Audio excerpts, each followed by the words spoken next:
Marietta Mehanni, and this week's muscle conditioning tip is doing a bench press action using the Swiss ball. So the Swiss ball provides that reduced stability that's underneath your body, which will change the weight that you use. So if you would normally say bench press, say 10 kilos, for example, using dumbbells, say 5 kilos in each hand, you'll find that you'll have to go down in load because of the extra challenge of all the other muscles required to be able to perform the exercise on the Swiss ball. So doing the exercise on the Swiss ball provides an opportunity for variety. It provides also an opportunity to use other muscle groups that you wouldn't use in a traditional bench press situation.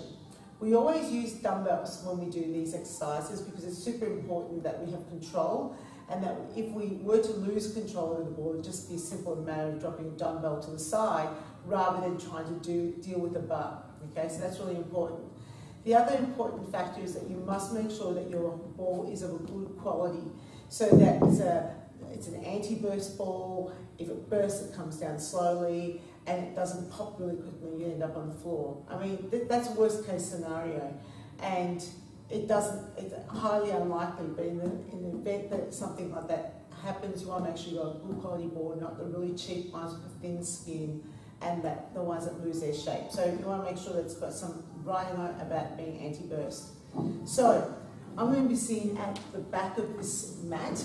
Now I'm using a non-slip surface, and that's really important too. So if you've got a wooden or a tiled floor, make sure you've got something like a yoga mat which has got some grip to it, because you will need to be at least stable with your feet and the ball. You don't want anything sliding while you're doing this next exercise. So why are we doing it? Because one, it's great for the chest and the upper body, but also you're going to be using your back, your glutes, your hamstrings, in the movement as well, which is great. It's ideal because you're getting more of a full body workout. So start with the weights on your thighs. I'm doing 3 kilos in each hand. Start with the weights on your thighs. Walk yourself forwards so that you now have at least your feet on the mat. Okay, so it's non-slip there, and that your head and shoulders are on top of the ball. So I'm just going to snug back a little bit further away so that I can make sure everything's on the mat. So we're just going to back up a little bit. Now walk forwards. Now perfect. Ball, feet on the mat. And next thing is you want the head, neck and shoulders on the ball, everything else off. So you want to make sure that your head's sitting right up on top of the ball at 12 o'clock, because you want enough of your body off the ball to ensure that these muscles are going to work to stabilise you. So push your hips up as high as you can. Now dumbbells in your hands. Start with your arms above your head, above your chest actually. Bring the dumbbells down to either side of your chest and go all the way up. So you'll notice straight away that the depth that I can bring the dumbbells down is a bit lower than a traditional bench dumbbell press, because I can lower the elbows lower. My shoulder blades have got the ability to move around because I'm not on a flat, hard, stable surface, which doesn't allow for that movement as well. And it feels good. It doesn't feel uncomfortable in the shoulders at all. Notice that my hands are level with my chest when I come down and then straight up. A common error is that people take their arms too far back over their head and end up doing like a bench press towards their shoulders or towards their face. That can actually feel really uncomfortable on the shoulders, so make sure that your hands are dropping down so that your elbows, it sort of feels like you're coming down towards your waist, but as you can see, I'm in line with my chest as I do the exercise. Keep the hips and the hips lifted up as high as you can so that you really start feeling this in the lower back and glutes and hamstrings. So this is the first exercise. Now you can change a few things here. You can bring your feet together, and by reducing the base of support, narrowing it so that your feet are together, it makes it more challenging from a balance perspective. Also, now my legs are working really hard.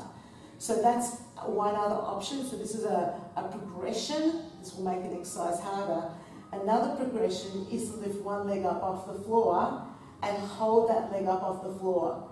This is really challenging now because I have to work so much harder with the opposite leg to try and keep my hips up the entire time. So that's harder. If you want to build up to that, what you can do is lift one leg up, bring it down.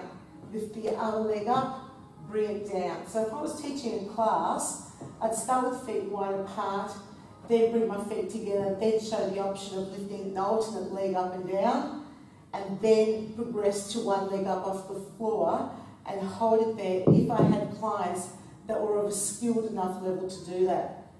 So another option, feet back apart again, you could do one arm at a time. So holding one arm directly above the chest, bringing that arm down and alternating. Now, with your feet wide apart, you'll be reasonably stable.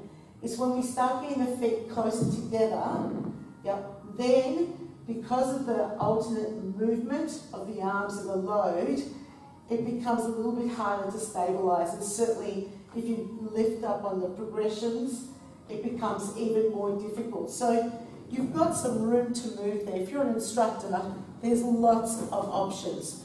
Feet apart, feet together, alternate foot off the floor, holding one leg up off the floor, having alternate arm action and using the same foot progressions to make the exercise more intense.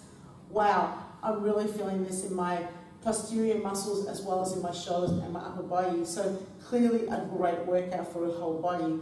Very different from a traditional bench press with dumbbells. And that's this week's muscle conditioning tip.